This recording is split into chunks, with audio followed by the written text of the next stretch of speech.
And welcome to another episode of Five Questions with the Paulist Fathers. I'm Mike Hayes, and today, from the lovely Second City, Father Stuart Wilson Smith has joined us. Welcome.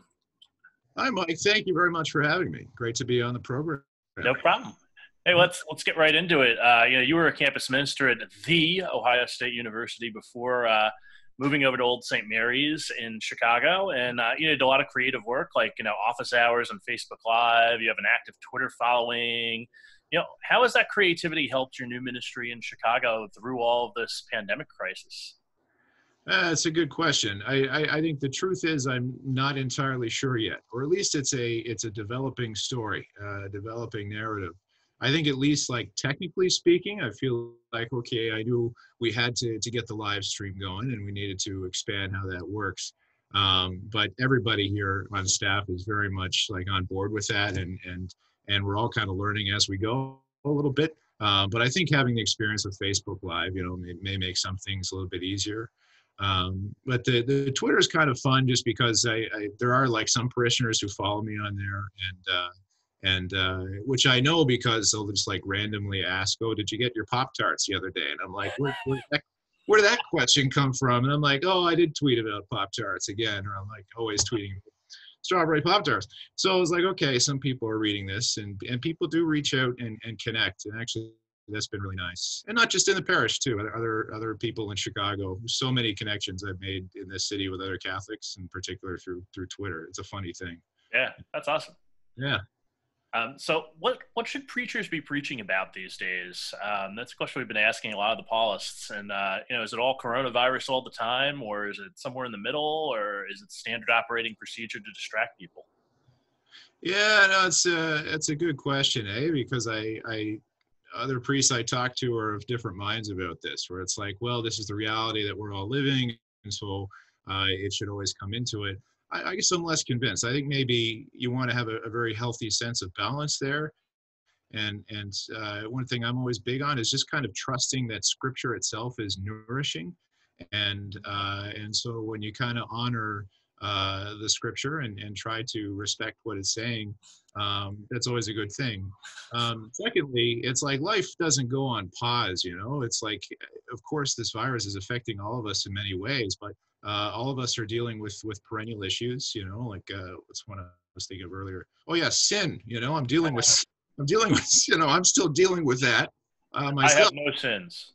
Okay, you're fine. You're fine.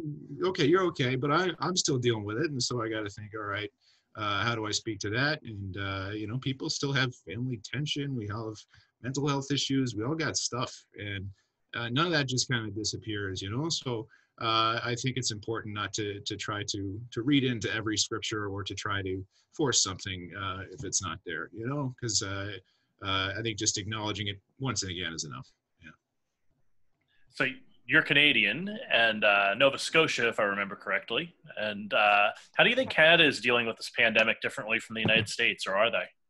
Oof. Yeah, it's been interesting to watch unfold in our respective countries. I would never want to set them up in opposition as such. I am a missionary here to this fine nation, and I'm grateful for your having me.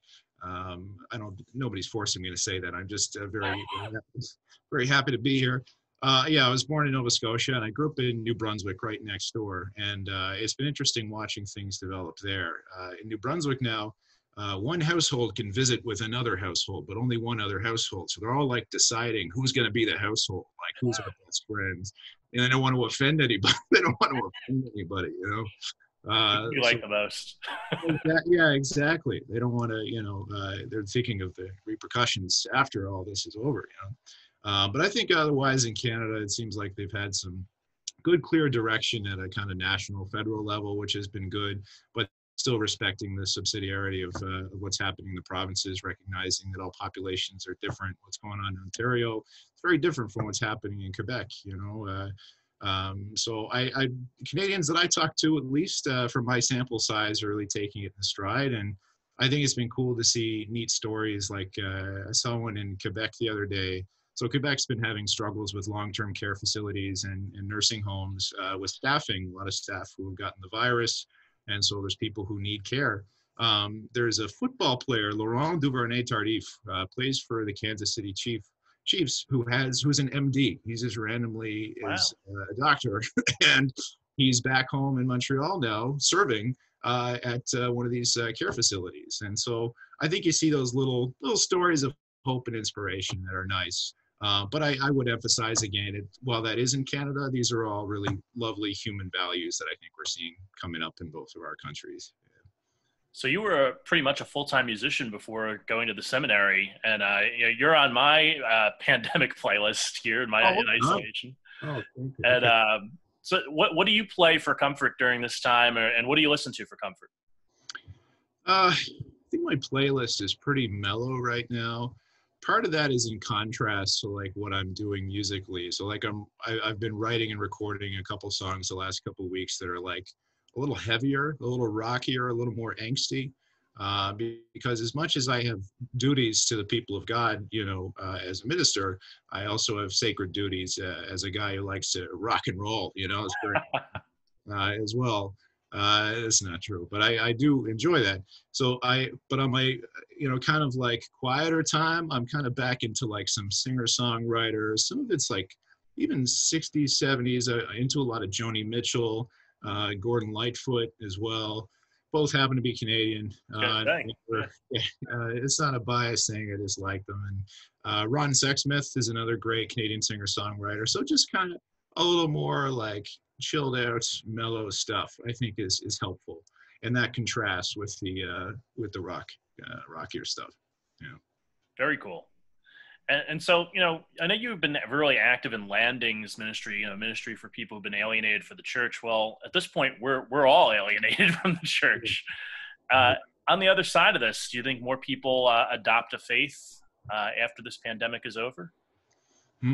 I It's hard to see or imagine like how it's going to play out exactly. I do think that there's just something about this situation that forces you into that position where you at least think about faith a little more, or think about some of those bigger and deeper questions. The reason I say that is there's something about ceasing normal activity and doing away with some of the usual kinds of busyness and the usual kinds of distraction that we may have in our lives, that sort of forces you to sort of sit with yourself in a certain way. And there you may find, you can kind of check in on how am I actually doing with life.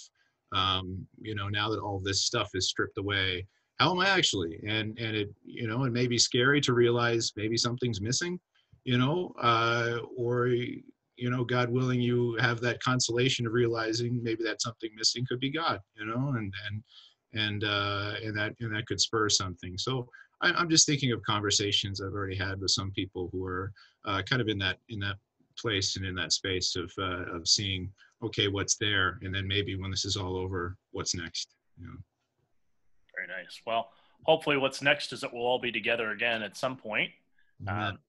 Until now, this will have to suffice. And so, Father Stuart Wilson Smith, thanks for joining us here on 5 Questions. That's my great pleasure. Thank you again for having me, Mike.